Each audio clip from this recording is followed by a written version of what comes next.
Hello, I'm Laura, a woman in my 30s. I've been through divorce and have no children. The reason for my divorce was how my ex-husband dealt with his sister-in-law's family. I'm sharing my story here to express my frustrations and to keep striving towards my dreams. When the issue first arose, my husband and I had been married for a year and a half. We had chosen not to have children. Why? Because I had dreams to pursue, and that required effort and saving money. I thought there'd be time for kids after achieving my dreams.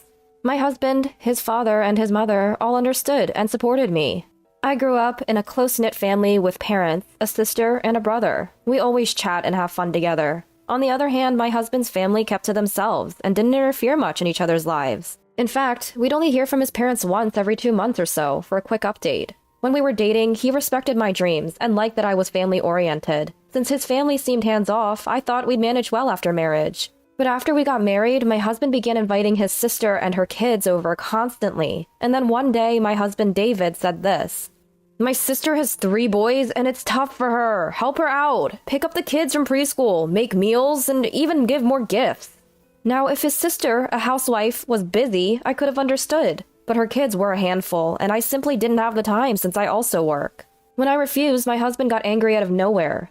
"You pick up and feed your own sister's kids, don't you? They're both adorable nieces and nephews. Don't be discriminatory." It's true, I did pick up my niece. My sister was hospitalized for a few days because she fell ill at work while pregnant with her second child. My sister's husband couldn't make it to work, so I stepped in. During that time, my mother visited my sister and cleaned the house, while I picked up my niece from preschool and fed her until my brother-in-law could take over. He often came home exhausted, so I'd prepare simple meals, but that was an emergency because my sister was unwell. However, my husband just couldn't grasp this. Honestly, I wasn't keen on my sister-in-laws as kids, but I've never treated them differently from my niece during birthdays or Christmas. "You took care of your niece, but you won't take care of your nephew?"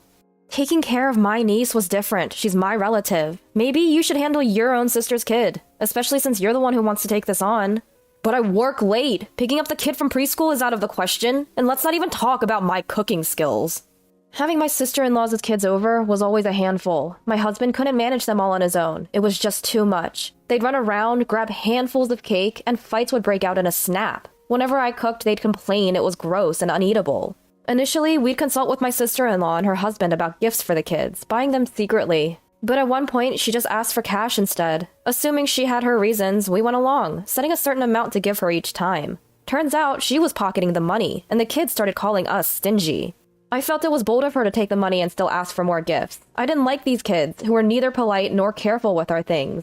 And the fact that I was expected to be the primary caregiver was frustrating. You offered to help on your own, so you should take care of it alone. If you were helping with my niece, I would have helped with my nephew. But you never did, right? If you can't handle it, you shouldn't offer. And at the very least, you should consult me. Why are you so against taking care of them? Well, your nephew is a lot more destructive, okay? I don't want any more of my things ruined. It's different when it's a single niece versus 3 siblings close in age. Our discussion was going nowhere. We needed to cool off, and for my husband to understand my point of view. I packed up and went back to my parents' home. Divorce wasn't on my mind at that point. I was hoping for reconciliation if he could understand where I was coming from. Maybe it's wrong to favor my own blood-related niece, but back when my sister was pregnant with her, I was still single and living at home. She would come by and I'd get to feel her growing belly. I was genuinely happy for her, and I felt different about my nephew. Still, blood shouldn't be the only factor. I tried to treat them equally, but I could no longer tolerate my sister-in-law's audacity and my nephew's demanding nature. When I left, I sent an email suggesting we both take some time to cool off. But it seemed like my husband wasn't fully grasping the situation. Why are you making such a big deal out of this? My sister-in-law is not ill or anything, so why do I have to take over her responsibilities? I was not fond of my husband's attitude of assuming I'd naturally take over. I didn't reply to the email, but just kept a record of it. I visited my parents' house after a long time and went out for a meal with my parents and my college-aged brother, Daniel. I told them about what had happened and said I might get a divorce. They were understanding. Divorce doesn't affect your dreams, and experiencing it once might not be a bad thing. Why don't you stay here for a while and focus on your goals? I don't appreciate the entitlement from him, so why not divorce? Taking my father's advice, I decided to focus on achieving my dreams while staying at my parents' house. A few days later, another email came from my husband. "If you don't come home, your precious music box might get destroyed when my sisters visit tomorrow." I had already taken all the stuff I bought myself, as well as gifts from parents, friends, and siblings. He didn't seem to realize that. The only thing left at home is what you gave me. After I replied, he seemed to get anxious and called me for the first time since I left.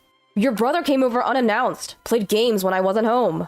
He wanted me to admit I was wrong and come back. I explained that my brother came because he had free time, and he helped me with the game.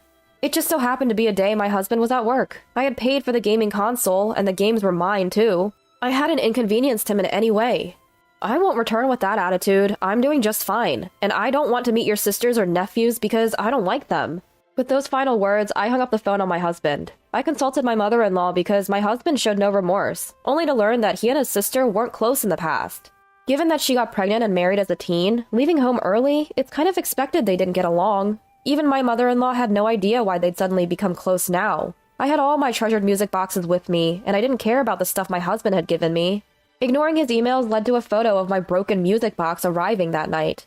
I have all my important things with me. I'm not attached to anything you gave me, I replied. Days passed with no further development. My in-laws grew concerned with our silence and called my emergency cell phone. I explained that I was at my parents' home and told them why. Hearing that my parents-in-law was considering divorce, they made an emergency visit to my parents' house for a discussion. The talk involved parents-in-law, my husband and I, and my parents. It seemed that my husband had been staying over at sister-in-law's house instead of coming home. Sister-in-law, who doesn't do housework or childcare, seemed to find David bothersome and told him to call me and go home. My husband wanted to play the role of a dependable brother to his sister, but instead he felt discouraged by being treated as an annoyance. He told me it was unfair that I live close to my parents' house and get along with my siblings. Seeing you close with your family was painful for me, so I tried to be close with my sister. Even if it makes you uncomfortable, I've been uncomfortable too. Isn't that fair? You get along with your family, and that's not fair. So it's not fair unless my sister also gets treated better. Usually, in-laws on the husband's side get priority, right? But your family doesn't care about me. Your sister's husband is treated well, though. Everyone, including parents-in-law, was taken aback by my husband's logic. I sighed deeply, feeling utterly dismayed. It was clear that any remaining emotional connection I had with him had vanished. Being part of your happy sibling charade is exhausting. You say don't discriminate between nieces and nephews, but I've been trying to treat both the same. But being told not to favor one over the other is unrealistic. I'm human. I have likes and dislikes. To be honest, why should I love a child who's not even blood related and is ill-behaved? They break things, make a mess, are picky eaters, and constantly complain. And your sister only dictates what to feed them without bringing anything they can eat. There's no gratitude for taking care of them. And, like I've told you multiple times, the reason we took care of my sister's husband and niece was that it was an emergency situation. My sister was hospitalized. Your sister is a housewife and perfectly healthy, right? If it's so hard with 3 kids, maybe don't have so many in the first place. The concept that a wife should silently obey her husband and do all the housework is outdated. If you want to say such things, why don't you earn a double income like husbands from a generation ago? We never favored your sister's husband over you. We didn't bully you. Dad even invited you for drinks and to share hobbies, right? You're the one who declined. What does being cherished mean to you? There's a reason we treat you and your sister's husband differently. You know that. We've known him longer, and he was already like family before they got married. Remember I told you about when Dad got sick while I was in college? Your sister's husband was the one who stepped up and supported him. You never have a drink with Dad as an adult. You don't put any effort into family gatherings, always running away. It's okay if you're not comfortable with it. Running away is an option, but don't hold grudges for avoiding things you don't want to do. Is that what being cherished means to you? Is it that you have to be number one in everything? How old are you? It's unbecoming for an adult. Wanting a family that only serves your interests is unrealistic. You're just a child trying to create a world that's convenient for you under the pretense of equality. Also, about that music box, I can't trust someone who uses things to make threats. I don't have the confidence that we can continue as a married couple, so let's part ways. That's when my husband finally realized I was serious about divorce and started making bizarre threats. I looked down on him coldly, thinking that he might still have a chance if he apologized and admitted his mistakes. If you leave me, you'll be unhappy. I have a feeling. I'd rather not spend a lifetime with your feelings. I'd be happier without you. A married couple is one unit. Can you manage if you break off and become half a person? There would be no problem. I'd just go back to how I was before marrying you. We were always 2 separate individuals. The idea that a couple is one unit only holds when both are helping each other. I can live without your help, and I'd be emotionally and physically better off without you. Are you jealous of my sister? You guys left me alone much more. Hearing that, I burst into laughter. Jealous? Do you think I have that much emotional investment in you? As long as you don't bother me, I don't care what you and your sister do. If you two get along without relying on me, I won't mind. But if you ask me to take care of your nephew or cook, that's a different story. I'm willing to help if your sister is sick, but she's healthy, isn't she? Why should I do what she used to do as a matter of course? If you're going to treat me like a maid, shouldn't there be a salary involved? Isn't it presumptuous to expect me to work without any compensation? I do housework for you because you bring home a salary. I took care of my sister's husband and niece because my sister was in the hospital. Your sister isn't sick or financially dependent on you. If you want to be a reliable brother to her, then take action yourself. Don't involve me in your little facade. It seemed like my husband had been harboring feelings of inferiority towards me and my family for quite some time. He felt that since I made him feel inferior, I deserved to suffer or feel bad, as if that was only fair. I continually rejected that mindset. As a result, I secured my husband's agreement for divorce. You don't value my family, and you don't listen to me. I don't need a wife like that. Take all the savings. Take whatever you want. He signed the divorce papers, and we were officially separated. But that wasn't the end of it. My sister safely gave birth to her second child, a baby boy. As I was busy preparing to live alone, my ex-husband unexpectedly showed up at my family's home. Out of nowhere, he blurted, "I have a favor to ask. I tried inviting my sister over because I felt lonely, but she refused because I can't cook. So I've been ordering delivery, but I'm running out of money. We used to split living expenses, but now I have to cover everything myself, and I can't make ends meet. If I stop ordering food, my sister won't come over anymore. So can you help me out financially each month? We could get back together, you know." When he showed up asking for money instead of apologizing, I couldn't help but burst into laughter. What's the advantage for me to get back with you? I actually have more spending money now. I don't want to see your face ever again. If you show up again, I'm calling my lawyer.